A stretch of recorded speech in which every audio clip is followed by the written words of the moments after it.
get started today. I know others will be joining us, so good day and welcome to today's online gathering. I'm Lori Ferguson with South Central Economic Development, and I am facilitating today's conversation.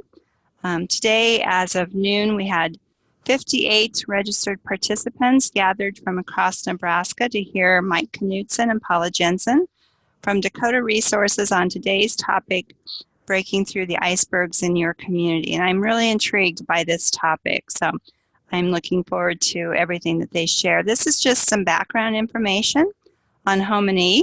We started last year, and to date, we've now had 14 webinars, all related to housing and focused on housing.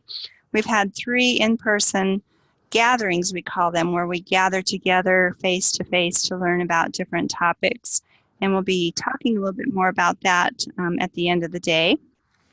230 people have participated to date, and 94 communities have been represented in our HomeNE. So that number continues to grow. As I mentioned, we had 58 today for today's webinar and 7 first-time registrations for today. So that number is always changing and always new people and new faces. And so I just say welcome to all of you. So our agenda for the day, we will be hearing from, as I mentioned, Mike Knutson and Paula Jensen. Mike is our first return speaker, and so I'm really excited. He spoke last year with a group from South Dakota, and so I'm excited for his return. And Paula, I believe you were maybe part of that group as well.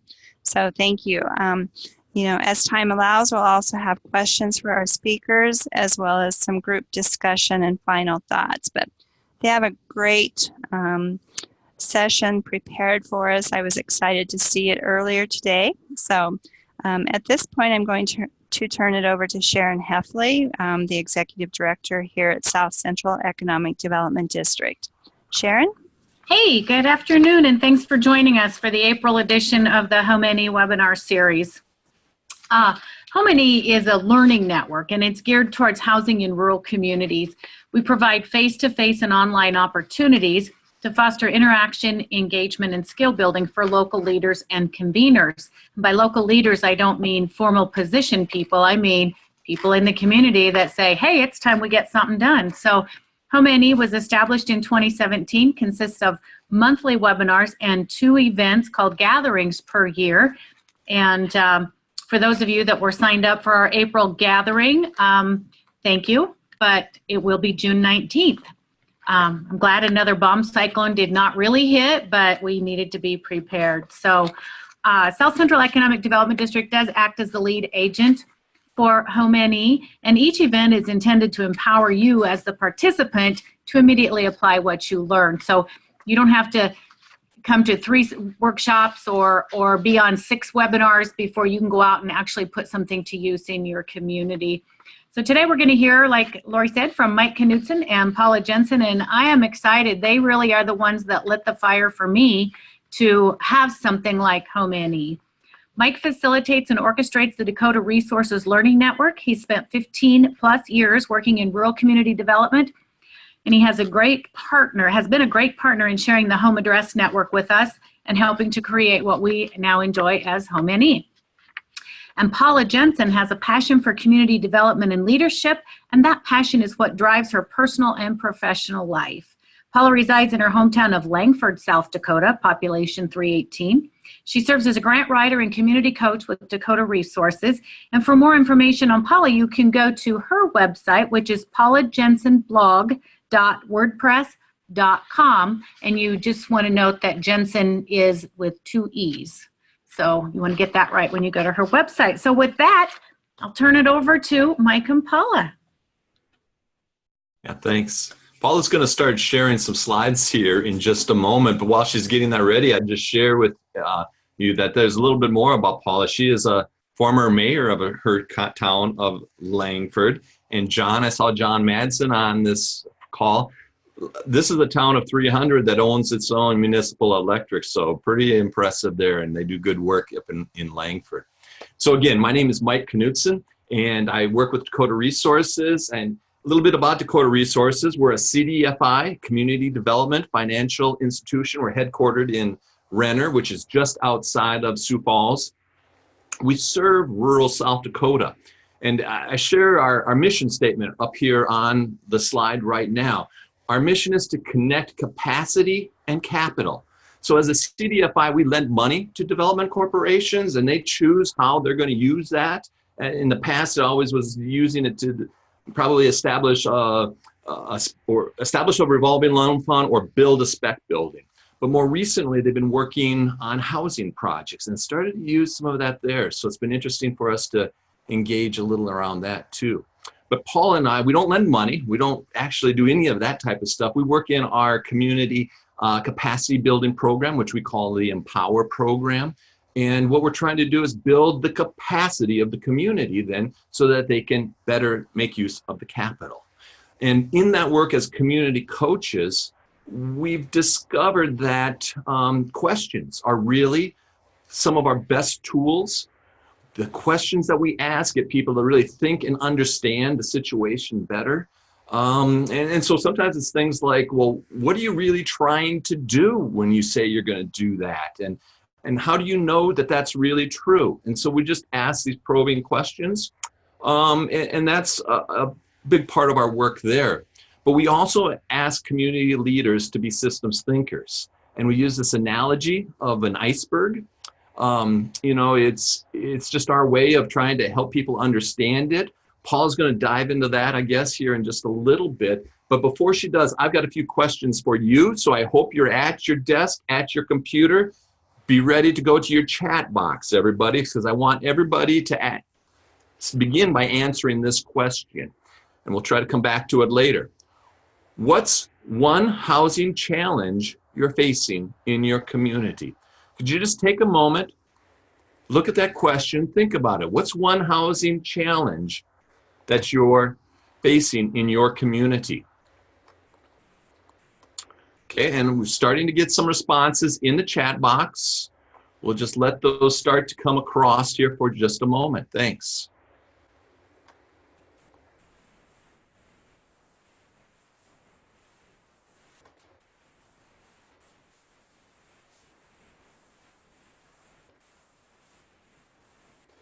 Yeah, so some of the things, and keep going, everybody. I'm just going to read a few things back to you here. We won't catch them all. But affordability in single-family homes seems to be one issue that's popping up. Age of housing stock, affordable housing again, code enforcement. And please, if you have a repeated answer, go ahead and type it in anyways. It's just great for us to see what some of these are. Limited builders to provide just one product does not match the diversity of the market's demand. Good. Not rehabbing for the next generations. In other words, I think we're saying 2 bathrooms, open floor plan. Okay, good. Yeah, so I think we see those same things happening. Now I've got a second question. If you haven't had a chance to answer the first one, go ahead and keep typing that in. But my second question is really, why hasn't that problem been solved yet? What's getting in the way? What are the barriers? Are there some patterns, maybe some trends that have been happening that you've seen that are contributing to it? Have you just maybe noticed that people are contributing to them, to this problem in some way? Maybe what's influencing them to think this way? What beliefs might be getting in the way? What attitudes or maybe even mindsets might be getting in the way? Okay, starting to see some things come across. Yeah, so there's just different things that might be getting in the way. No one wants to hurt feelings for code enforcement. Difference in cost to build versus final, okay? Lack of builders, those are some repeated things there. City attorneys blaming rather than resolving. Lack of willingness to take risk. Okay. So again, I wanted you to share some of those things. I think that what we'll discover is that it all kind of plays into this systems thinking that we're going to discuss here in just a moment. Now, before I turn it over to Paula, I just want to share a little bit about this concept of systems thinking. And we use this analogy of an iceberg. It really all comes from Peter Senge, who's written a book called The Fifth Discipline, I think. Yeah, The Fifth Discipline. And he's been a great thinker in this area.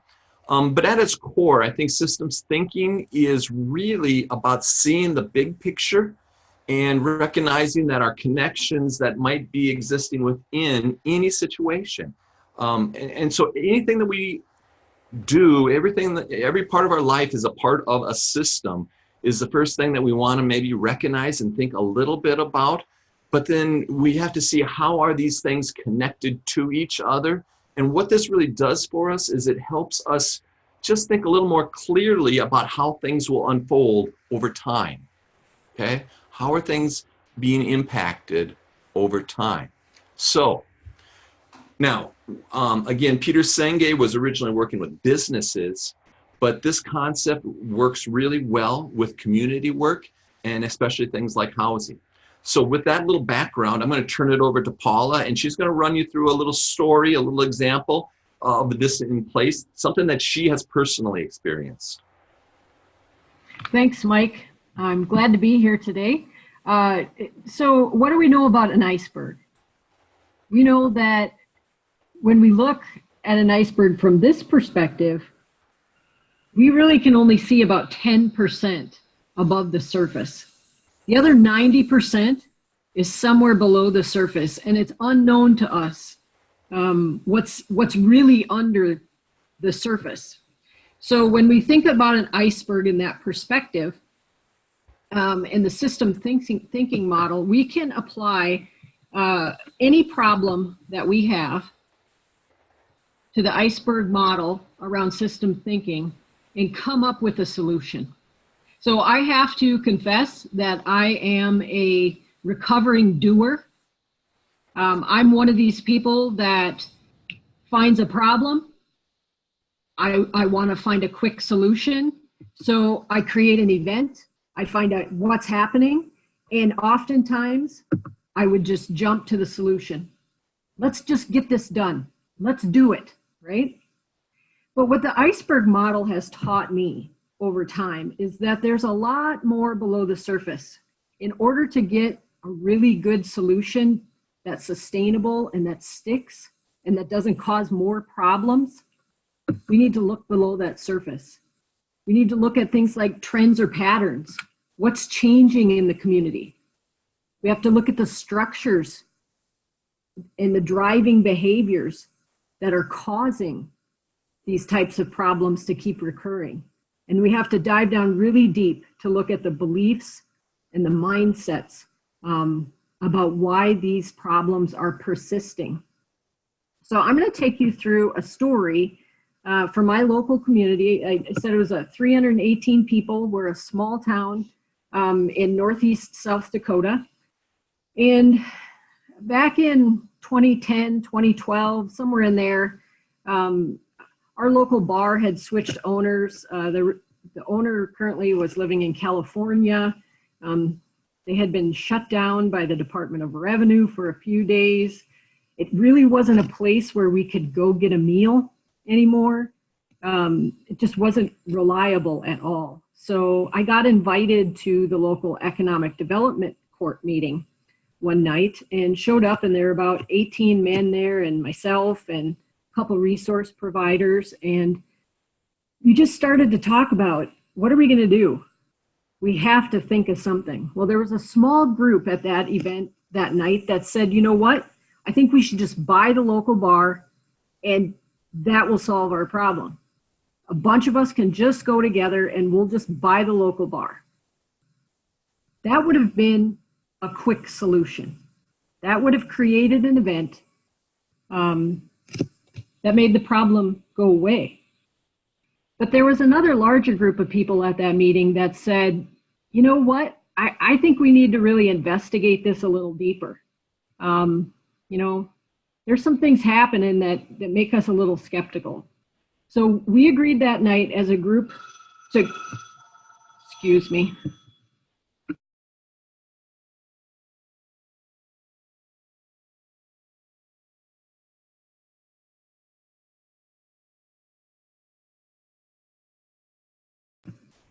We agreed as a group of people to move forward and to really look at what was below that surface. And so what we did is we looked at the trends and patterns that were happening. And we found out that this is where the learning happened for us. We started to dive below the surface, and what we found that small town cafes all over were closing. We hadn't had a cafe since 1985. So for 30 years, we hadn't had a cafe in our community. People had started traveling to eat out, and people were just eating a lot more fast food. That was just the pattern, the behaviors of our communities. And so then we started looking a little deeper. We didn't have any local infrastructure. Actually, a lot of the buildings on our main street had been demolished because they were falling apart. Our grocery store had closed and they tore down that building. And it was just kind of this pattern that we were stuck in. Labor force was hard to find in a town of 300. Access to capital wasn't easy either. The local bank wasn't willing to borrow to projects like a local cafe or restaurant. So then we dug a little bit deeper and we said, okay, we started talking to a few people just to see, what do people think about this problem?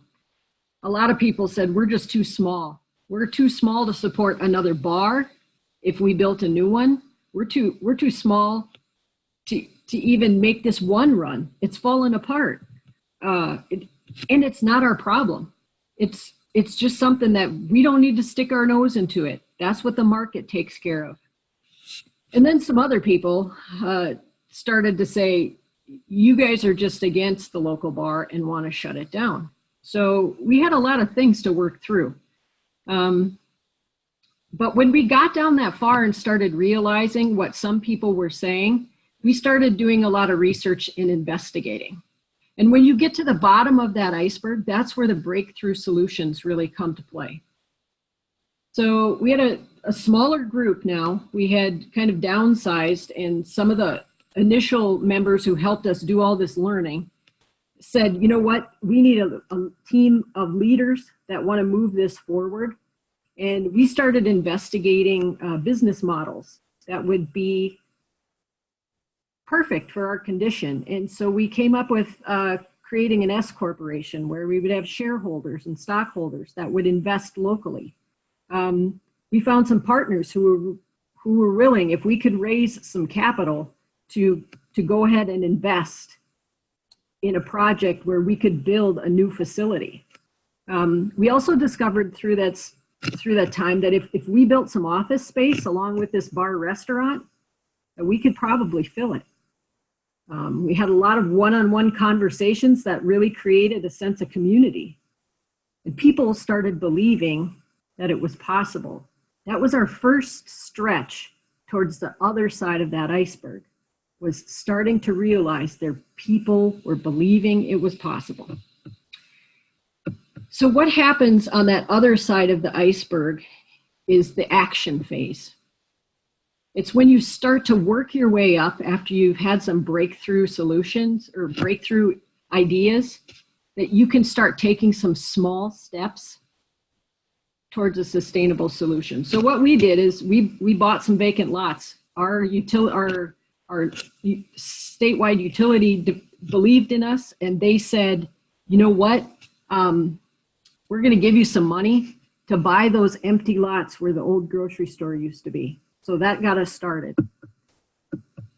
And then we drafted some floor plans and we got some bids. And then we gathered the local investors. And this is where the structures in our community started to switch. Mindsets had been starting to change, believing this was possible. They saw the vision that this small group of leaders had. And it wasn't hard to gather a group of potential investors. So we went to work up that side of the iceberg, taking a little more action, a step at a time. And we raised $350,000 in capital. And we had 110 investors.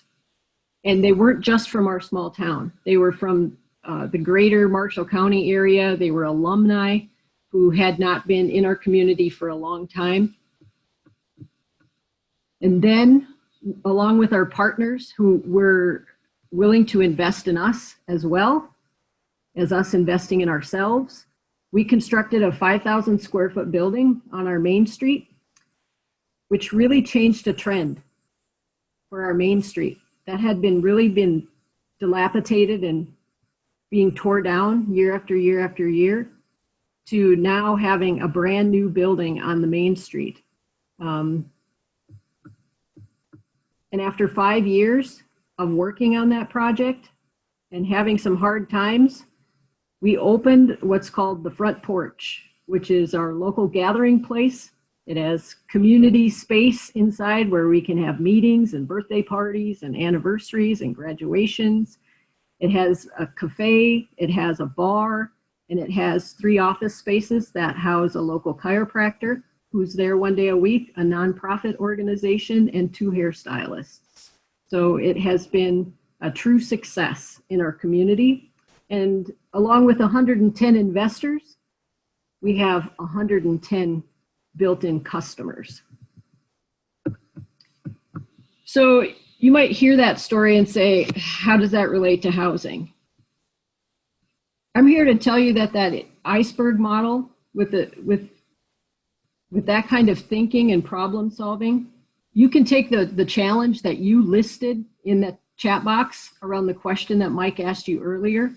You can plug that challenge into this model and you can work through that just like I worked through, along with a team of people in my community, how to get a new bar restaurant opened. So Mike's going to share with you now an example of how this model of thinking really can apply to housing. Thanks, Mike. And sorry about the telephone interruption. I see that I'm muted. There we go, right? Can you hear me? Thumbs up? Okay. All right, so one of the things that Paul and I both love about working for Dakota Resources is that we get to live where we want, and we can live in the small communities that we want to live in and don't have to live somewhere else. So unfortunately, we work out of the houses, and occasionally we have those home office situations happen there. So thanks, Paula, for all of that. Now, yeah, I've shared a story with some of you previously that I'm going to recant here today.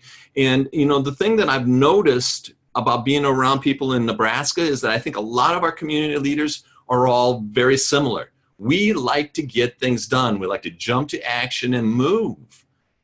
But sometimes that leads to those unintended consequences, which Paula was just referencing. And I've got this little example of a community that we worked in up in northeast South Dakota, a community of about 800.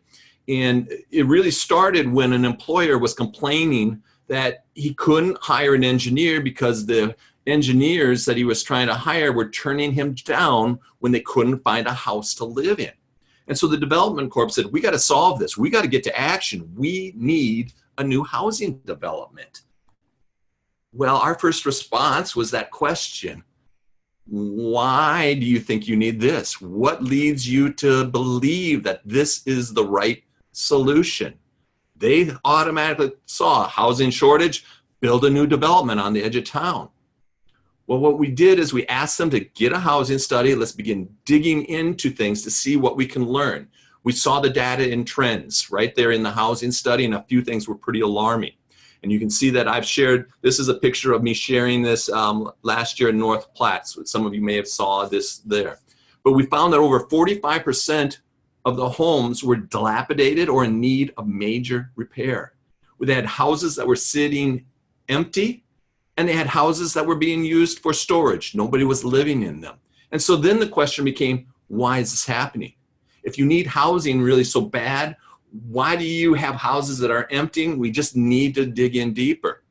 And then we tried to dig down to that structural level. And structures are really the processes, the procedures, the activities, the things that we put into place to get things done.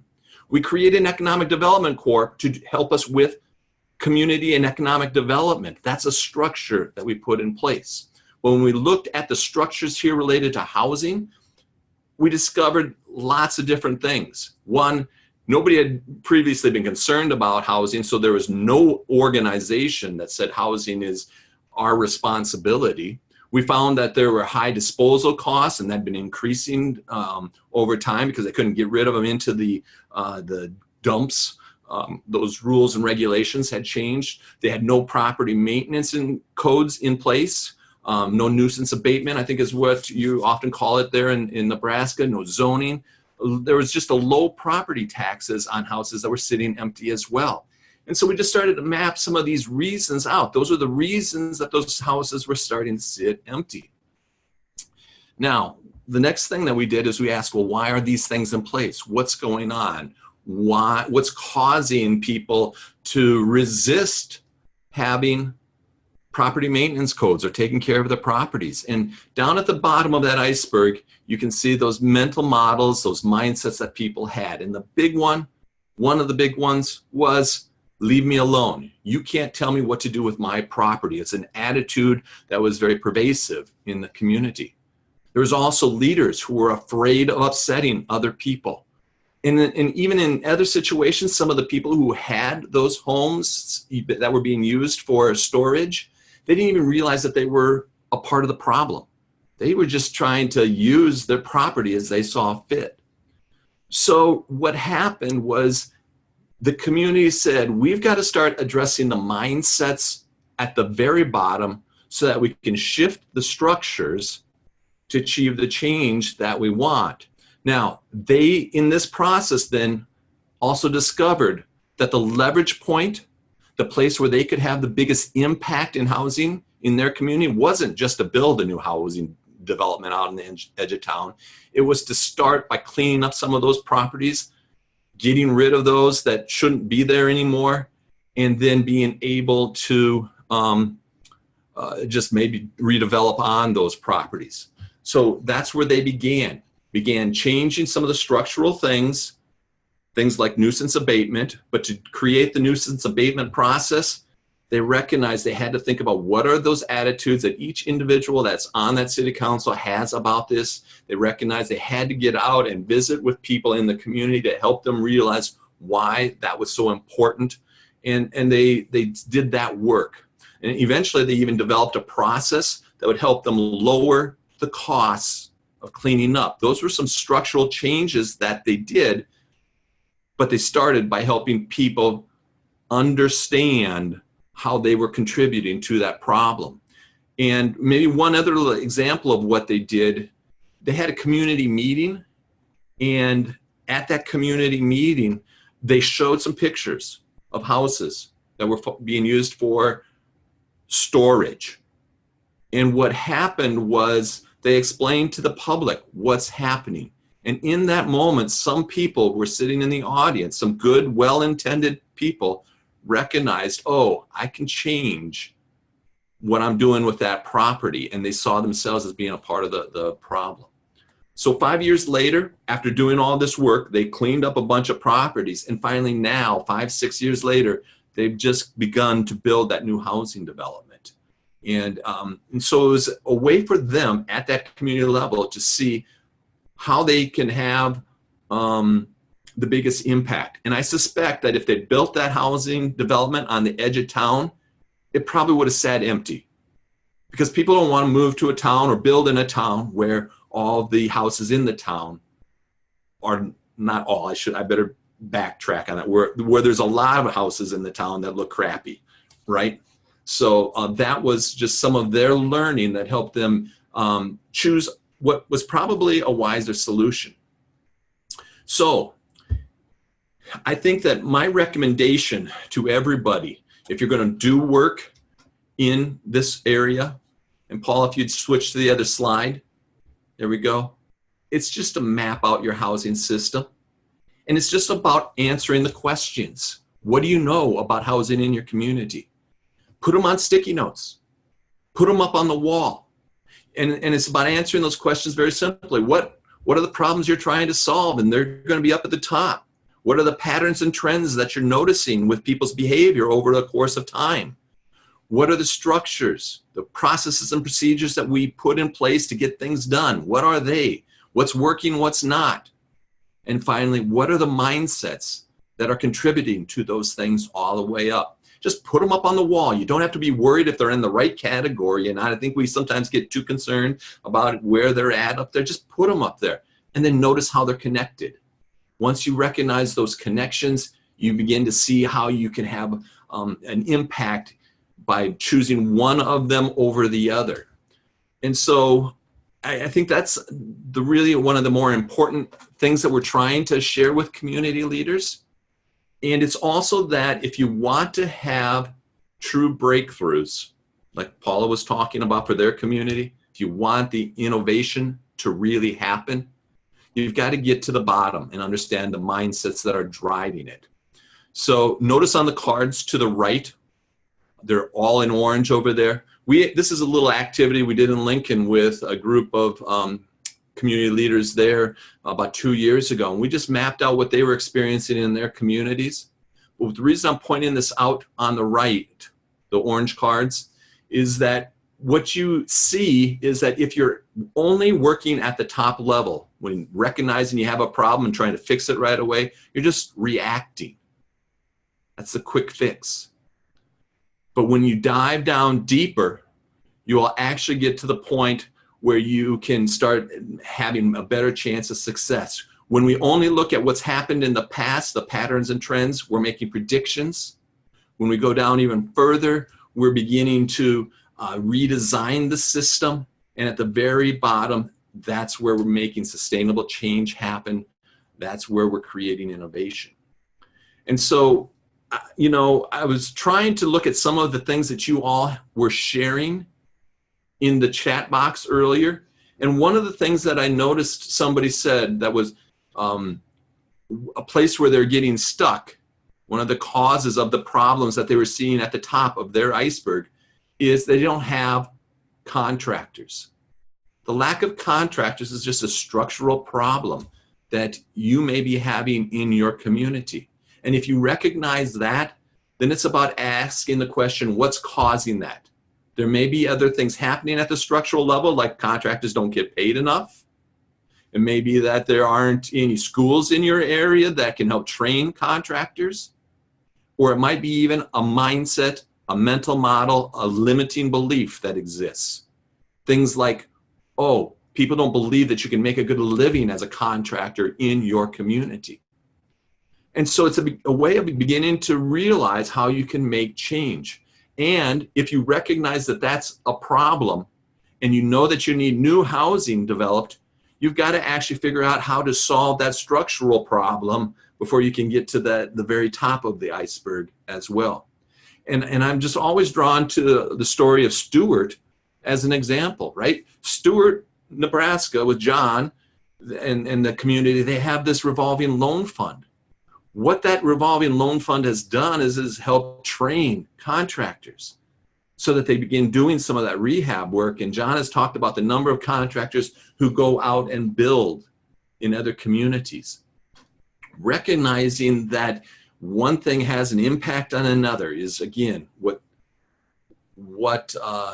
systems thinking is all intended to be.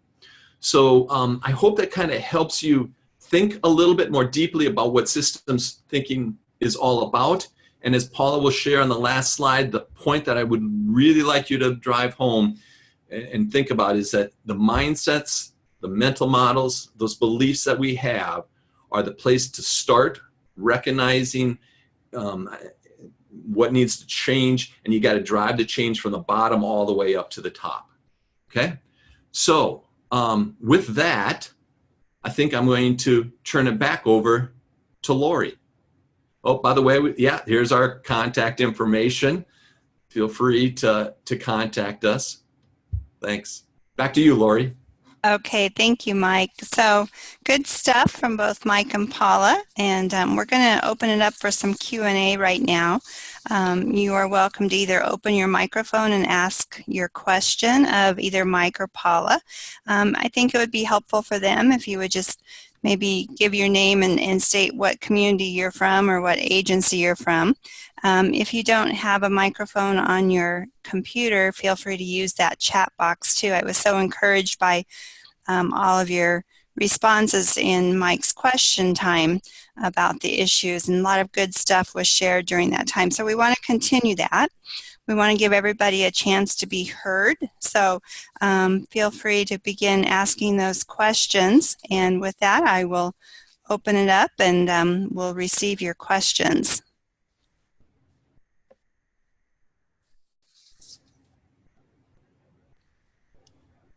Well, this isn't necessarily a question, and I was there in Lincoln on that example you showed. I wish I'd gone back and looked at my notes, Mike, because that react, predict, redesign, and breakthrough was like a very big aha for me today. And maybe it's because it's 2 years later and I've heard it several times, but boy, that is really, really helpful in some of the issues that we are working with.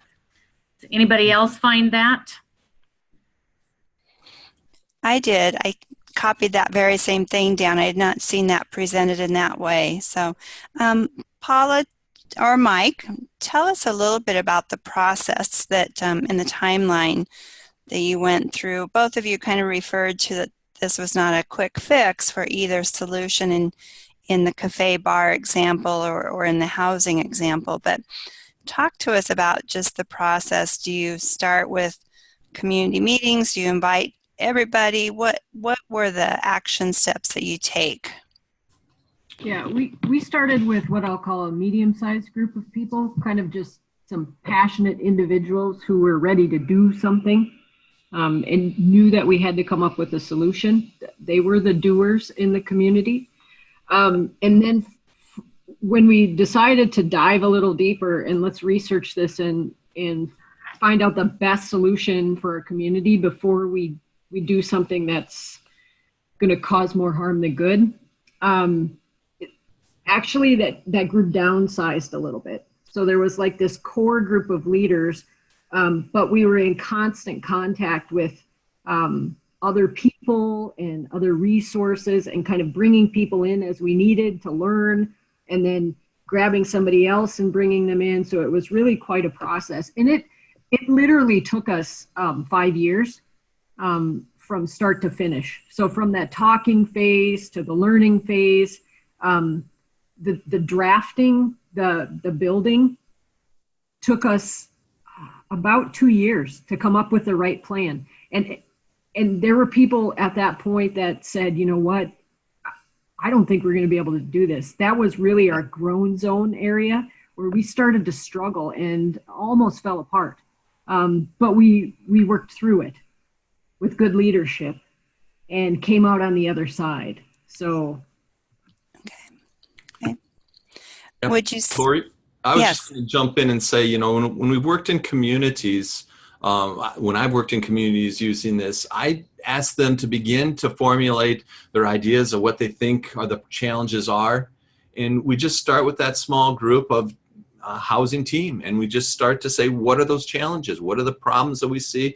And then we start to dive in and try to just always ask the question, why is this happening? How is this contributing to this other thing over here? But generally in smaller groups. Okay, thank you. Casey has posed a couple questions in the chat box.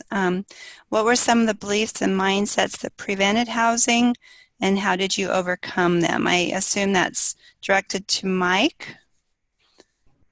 Yeah, well, I mean, I don't think there's any one specific thing. I've shared quite a few of those beliefs that in that one example that I shared earlier, but the biggest thing that's kind of universal is this lack of belief that we can do housing, and it's also the lack of belief that we should be using any type of public funds to stimulate housing or to work in housing. Those are two things that are sort of sitting out there.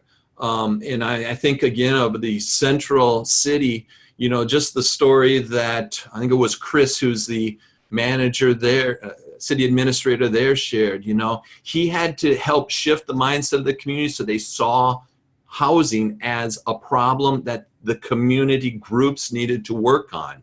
So again, I'm trying to say that those are probably the biggest challenges, the biggest mindsets that we want to, or that we encounter. And in that second question, how do you overcome them? so a couple things that came to mind. First, ask them questions, right? Ask them, why do they think this is true? Or how did they arrive at this belief, whatever that is? But while you're asking them that question, you have to be ready to listen. And I'll say truly listen to them. We use the word listen with curiosity and wonder, because the moment you listen with judgment, they know it. If you're conveying that they're wrong and you're right, that wall goes up, and they're never going to really adopt a new behavior, a new mental model, or anything. From there, though, after you've done some of that, I would just say that you want to share some stories and support them with examples, with data, with facts and figures. That's one of the things I heard Chris do in how he described how he helped Central City to kind of get things rolling there with housing. But there's something amazing that happens when we hear somebody else's story. We're open to new ideas, and then you also do have to support it with some other data, some facts, some figures to help people realize how this might work. But those would be my first few tips. I kind of went on. Paul, anything you wanted to add to that? No, I think that's the hardest part of this and that's why it's hard work. That's why you get to that groan zone sometimes and you have to break through it, is when you're trying to change beliefs or traditions or mindsets in communities. Those are long-standing things that have sometimes been stopping progress for a long time. And Mike's absolutely right. You have to ask questions of people and be a really good listener. But sometimes you also have to ask yourself those questions and say, am I part of the problem?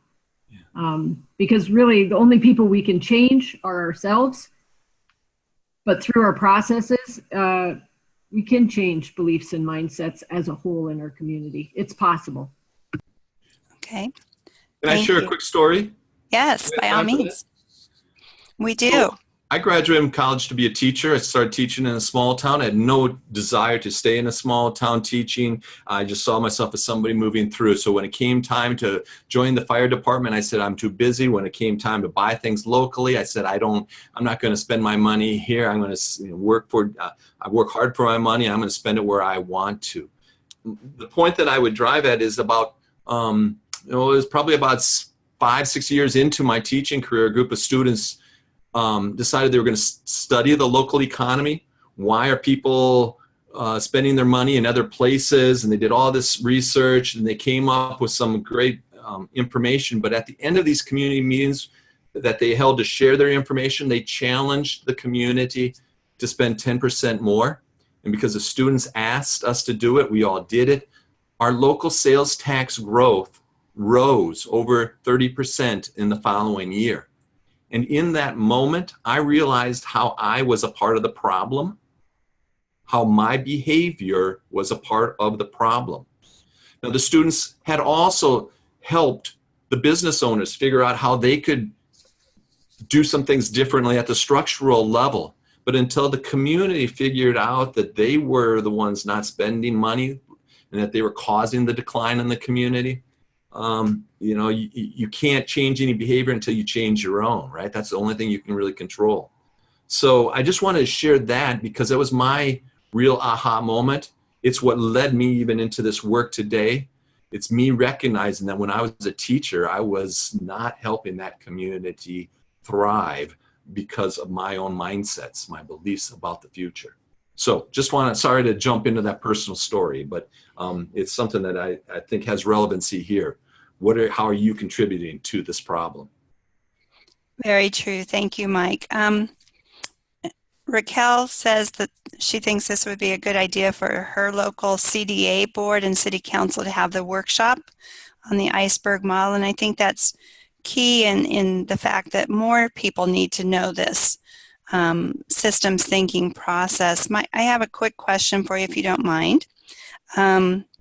You are facilitators with Dakota Resources. Paula's example was her local community, but how do you get people to accept you as outsiders maybe coming in?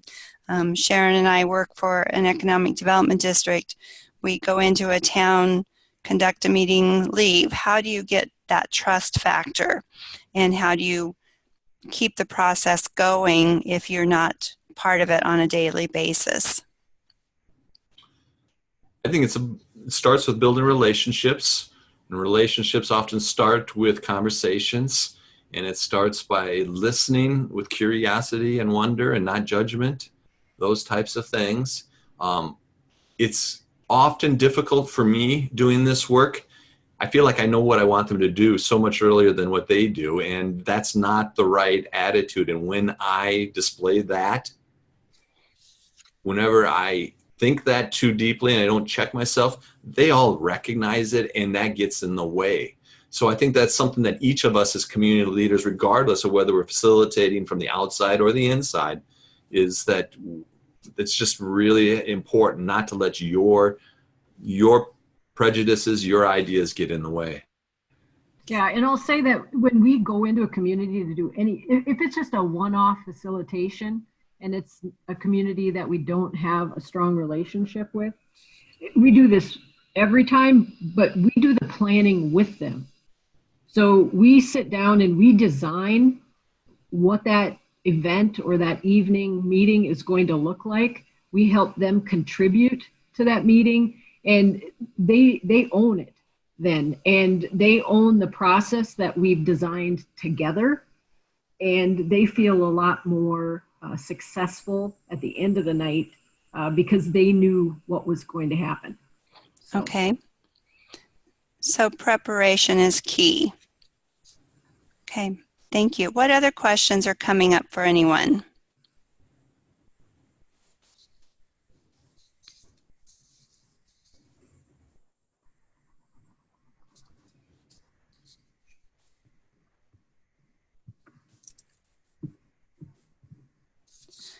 Okay.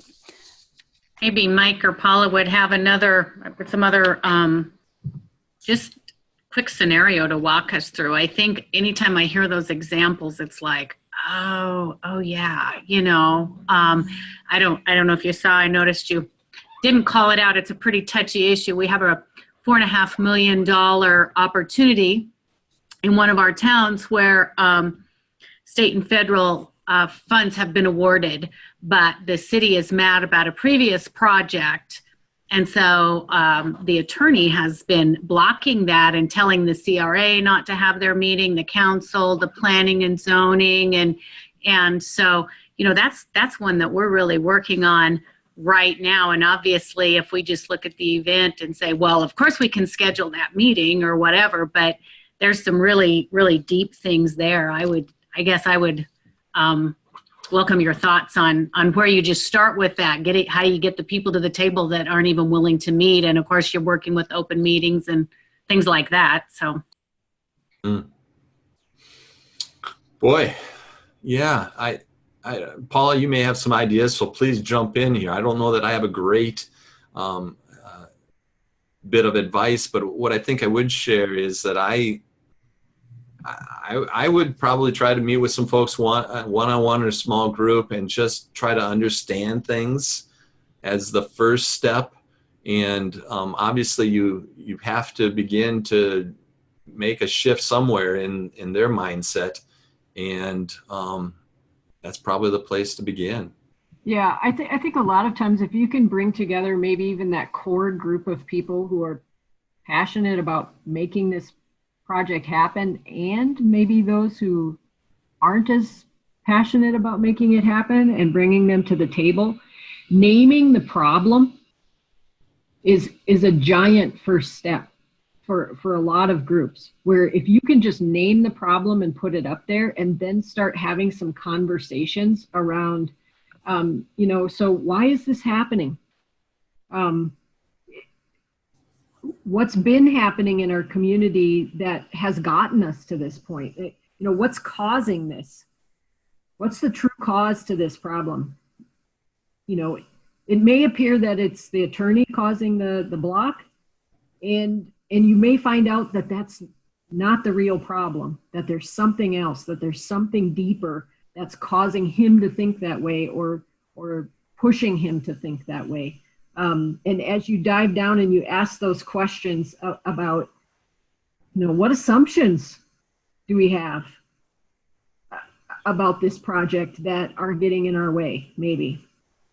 And then once you start to dive deep and get people to have those conversations out loud, and be curious about the answers, things start to shift. Yeah, a great piece of advice that I once received was when you see a problem, the problem isn't the problem. It's often the state of the relationship. And so what is it about the relationship that needs to be fixed, repaired, worked on? And so you see that constantly in community work, right? Something happened 20 years ago. And the reality is, when those students that I was talking about earlier, one of the things that they discovered in their work, when they did a lot of survey work in the public, they discovered that there was a lot of personal grievances against people that were holding them back, and the reasons they weren't buying into other people's stories. And sometimes you got to just name some of those types of things and have it be out in the public. They actually shared some things about the bank. The bank probably didn't want those pieces of information to be shared, but once it was out in the public, it was like, ugh, okay, now we can move on. So that'd be my piece of advice there. That's good. I'm curious, as we're looking at doing some of these things in our communities, and our listeners are looking at, okay, how can I begin to do this in our next meeting or whatever? Paula, you had just some really great questions. I love that, what assumptions about this are getting in our way, things like that. Where do we come up with those questions? Is there a list somewhere that you kind of tend to, your go-to? There probably are a few go-to questions that we could provide. I think that what Paula is saying is that we've tried, as coaches at Dakota Resources, we try to track questions. We do. There's some materials out there about powerful questions. It's often associated with a training called the Art of Hosting, and they help you answer some of those types of questions. You may not be able to see this, but here's my cheat sheet. Ha-ha. Okay. I actually have it sitting right up here on my whiteboard. It's tacked up there, but it's from Coaching in the Moment. And it's a group of questions that have been adopted for use at Dakota Resources in one of their entrepreneurship development programs a number of years ago. So you can find some information there. Top Training has great questions to ask there, and we can share some of those things, but it's about figuring out what's the right question in the right moment, right? Yeah, there's a lot more than just following a formula of questions. I put some of the questions in there based on the levels of the iceberg in the chat box for you that are just some good standard questions. But leading with questions really requires some good practice and sensing your crowd, because if you ask the wrong question next, sometimes it can send things in the wrong direction. So it takes practice, but that's a good starting point right there. Nice. Thank you. I had a question emailed or texted to me here, and I would just share this real quick. I do have a number of videos of resources. The question is, what resources might be available? I'll send a couple links. Peter Senge, again, is on some of those. There's another example that's a little dry, but it's a 5-minute video showing how a fire department used this to figure out how to reduce the number of fatalities and deaths in fire situations. So a few of those things, and definitely just search around for a little bit of the systems thinking. It's not rocket science. We make it probably more complicated than what it has to be. Yeah. Okay. And I'll just say again, any problem can be put into that iceberg model and worked through. It can be anything. It can be, why do I continue to get a cold during the winter? What's happening? Right? What's the underlying thing that's causing this to happen? It can be about housing. It can be about community. So. Okay. I asked our our attendees through the chat box what was one thing that jumped out at them today. And Karsten shared that the big takeaway was that that he got was looking into changing beliefs and mindsets of people in the community. Everyone can recognize a problem, but it takes a group of people to dive deeper, as Mike and Paula have shared, in order to really understand possible solutions. And he thanks both of you for today. What else has jumped out at anyone? As you've listened to Mike and Paula, what's one thing that really jumped out at you today? One thing that you heard that was new?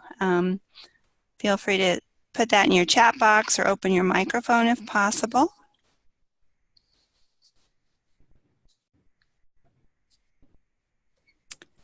And then as you're thinking about that, perhaps tell me one step that you might take to begin implementing some of the information that Mike and Paula shared with us today.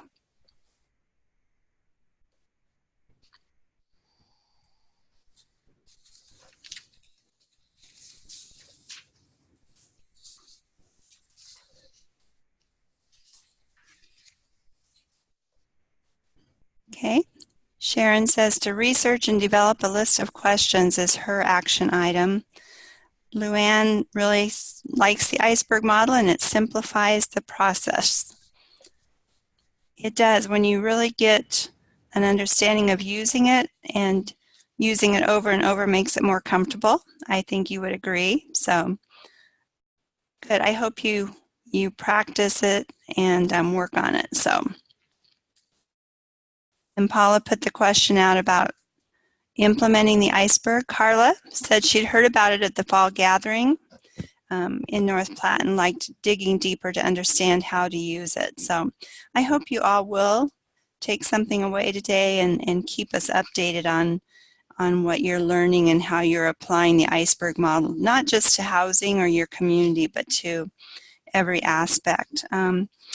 As you're thinking about those things, I just wanted to wrap up a little bit and update you on the spring gathering. As Sharon mentioned earlier, we did have to postpone our gathering last weekend because of the anticipated bomb cyclone. Who knew that there was such a thing? But our next gathering is going to be June 19th. That is the new date for the gathering that was supposed to be held last week. We will be meeting in Schuyler again. Same information, same time, same place. We'll be tackling the mystery of tax increment financing and using some practical examples of implementation. We'll also be doing a leadership lunch and learn, talking about how we can form leadership in our communities. And then individuals from Schuyler will be talking with us about their growth and their accomplishments and their housing success. And the NIFA gathering in March, I believe it was, Schuyler was honored for some of their innovative things that they have going on. So good stuff. So if April didn't work out for you, consider attending in June. It looks to be a really great day. I'm excited for it. We did once again block off a group of rooms for you. So if you need to travel in the night before, please be sure and contact, is it the Cobblestone, I believe? Yes, Sherry? that's correct. Okay. Yes, the Cobblestone Inn. And just mention HomeNE, correct? Correct. And that is only available till June 7th. So if you need those connections, feel free to do that. And we will be sending out information about registration. If you were not or have not attended any of our gatherings, you'll want to jump on that and get registered. So our next gathering, or excuse me, our next webinar will be May 16th at 2 o'clock.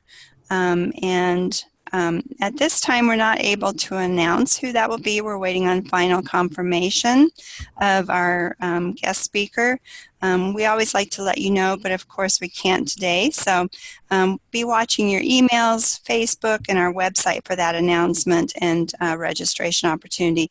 It will be a great workshop. I guarantee it. So Sharon, do you have any last comments before we depart for the day? I don't, other than I hope you all really enjoyed this. You know, we say this is about housing, but it's also about developing your skills so that you can get to a point you can do something with housing in your community. And some of them have been about developing the leadership to get your community to the point. If we just always talk about housing programs and housing projects, we don't really get underneath as to why maybe something isn't happening in your community. So I hope you enjoyed our deeper dive today into some of the issues that might be preventing or creating housing issues and solutions in your community.